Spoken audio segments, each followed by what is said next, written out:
पटरियों पे ट्रेन आपस में टकरा जा रही है, 3-3, 4-4 ट्रेन आपस में टकरा जा रही है, सैकड़ों की संख्या में लोग मर गए, उसको दबा दिया गया, भुला दिया गया। रोज ट्रेन एक्सीडेंट हो रहे हैं, उसको दबा दिया गया, भुला दिया गया। कल जो वीडियो आया है वो बहुत हैरान करने वाला है। नई दिल्ली रेलवे प्लेटफॉर्म पे हजारों की संख्या में लोग दिख रहे हैं, हजारों की संख्या में, पूरा प्लेटफॉर्म भरा पड़ा हुआ है, लेकिन वहां रेलवे का प्रशासन नहीं दिख रहा है। उस भीड़ को कैसे व्यवस्थित किया जाए, कैसे नियंत्रित किया जाए, कैसे लाइनों में किया जाए, इसके लिए कोई रेलवे प्रशासन नहीं दिख रहा है। Prem hospital and modular test tube baby centre पिछले 30 वर्षों से निरंतर आपकी सेवा करते हुए अब और भी बेहतर रूप में बिजली बम्बा बाईपास पे भी state of the art infrastructure, 24 घंटे इमरजेंसी एवं ICU, gynaecology, obstetrics, laparoscopic surgery, laser surgery, cosmetic surgery, infertility, paediatrics, NICU, trauma आदि एडवांस्ड सुविधाओं के साथ कैशलेस सुविधा उपलब्ध है। Prem hospital, inspiring healing, empowering lives, near Shoprex mall, Bijli Bamba bypass, Meerut. भगदड़ हो गई, लोगों की जान चली गई। रेल मंत्री जी इनकार कर रहे हैं पूरी घटना से, कुछ नहीं हुआ। दिल्ली के LG महोदय एक ट्वीट करते हैं, 29 मिनट बाद उस ट्वीट को एडिट करते हैं। आप ये करने के लिए बने हुए हैं। कभी कोरोना की महामारी में मरना है, कभी महाकुंभ में मरना है, कभी ट्रेन के एक्सीडेंट में मरना है, कभी रोड के एक्सीडेंट में मरना है, कभी रोजगार मांगने पे मरना है, तो कभी फसल का दाम मांगने पे मरना है, कभी फ्लाईओवर के टूटने पे मरना है, कभी पुल के टूटने पे मरना है। ऐसा लगता है मरना हमारी नियति बन गई है और कोई फर्क नहीं पड़ता सरकार को। Swami Vivekanand Subharti University, one of the leading universities of North India. 250 acres campus, 220 plus professional and vocational programs, 20,000 plus students, state of the art infrastructure. Come and give wings to your career with Swami Vivekanand Subharti University, where education is a passion. NH58, Meerut, Delhi, NCR.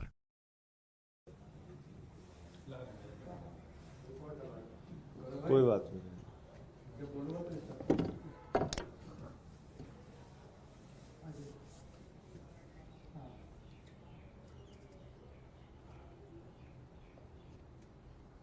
शुरू करें।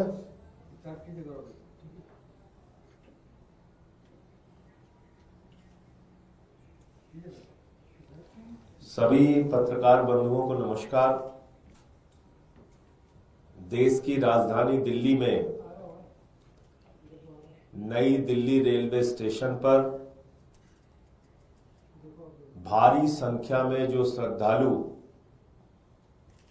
महाकुंभ स्नान के लिए जा रहे थे, अपने अपने घरों के लिए भी जा रहे थे, कल रेलवे प्रशासन की बद इंतजामी के कारण, रेलवे प्रशासन की निष्क्रियता के कारण एक बड़ा हादसा नई दिल्ली रेलवे प्लेटफॉर्म पे हुआ और जिसमें कितने लोग मारे गए उसका कोई सही आंकड़ा अभी तक सामने नहीं आया है। कोई कह रहा है 15, कोई कह रहा है 18। जो चश्मदीद हैं, जो वहां मौजूद थे घटना के वक्त, उनमें से कई लोगों का कहना है कि यह संख्या बहुत ज्यादा है। लेकिन हर बार हमने देखा कि जब भी सरकार की निष्क्रियता के कारण, सरकार की खामियों के कारण, उनकी लापरवाही के कारण कोई घटना होती है तो पहला काम किया जाता है लीपापोती का। जिन लोगों की जान चली गई उनके प्रति कोई संवेदना नहीं है। जो लोग घायल हो गए उनके प्रति कोई संवेदना नहीं है। रिपोर्टर्स के मोबाइल तोड़ो,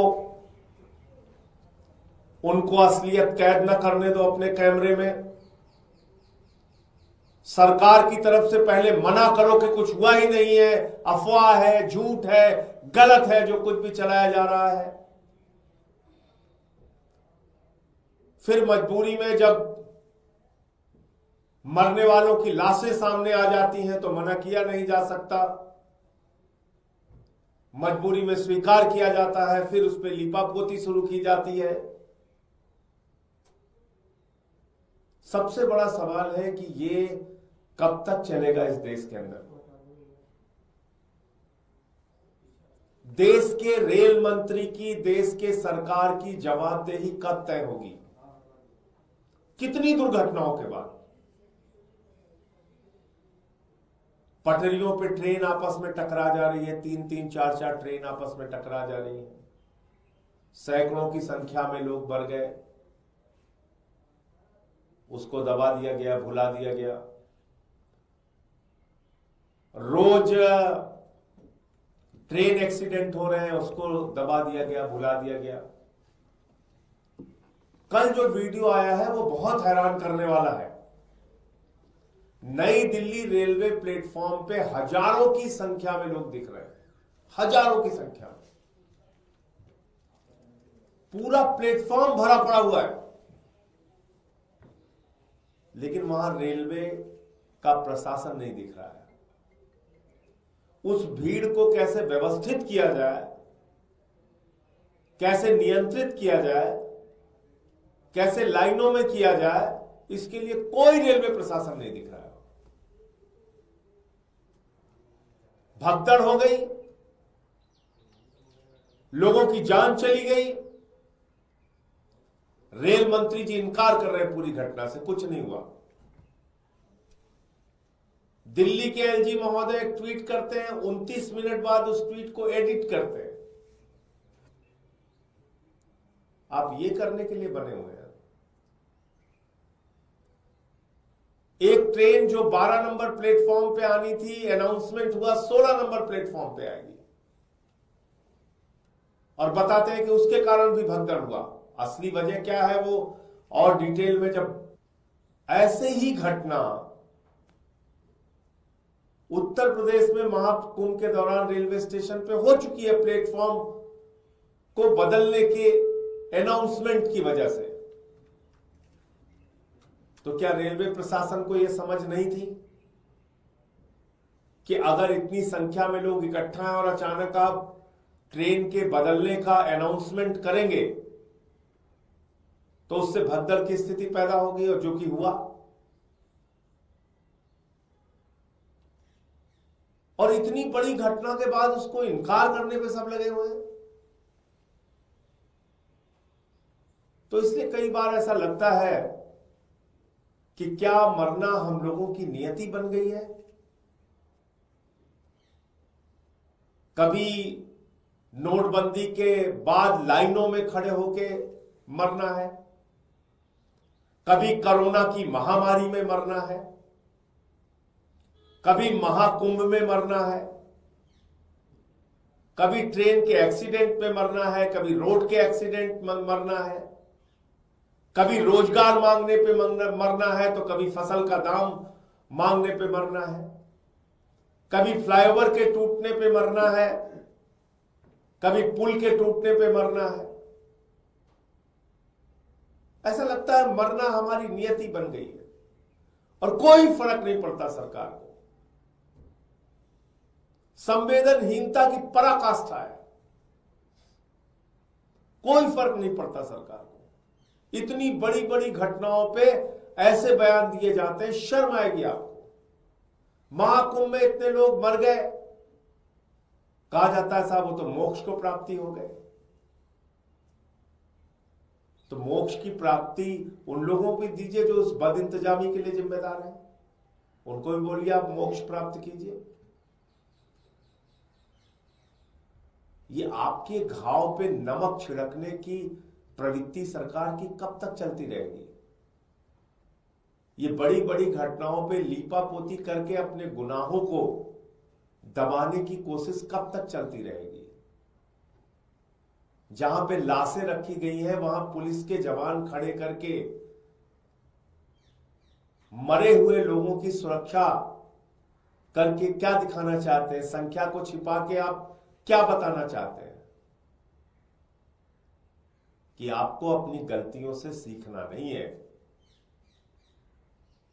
आपको घाव पे नमक छिड़कना है। इसलिए मैं आम आदमी पार्टी की ओर से, अपनी ओर से, जो लोग इस घटना में मारे गए हैं उनके प्रति अपनी गहरी संवेदना व्यक्त करता हूं। ईश्वर से प्रार्थना करता हूं कि उनके परिवारजनों को यह अपार कष्ट सहन करने की प्रभु शक्ति दे, उनकी पुण्य आत्मा को अपने चरणों में स्थान दे।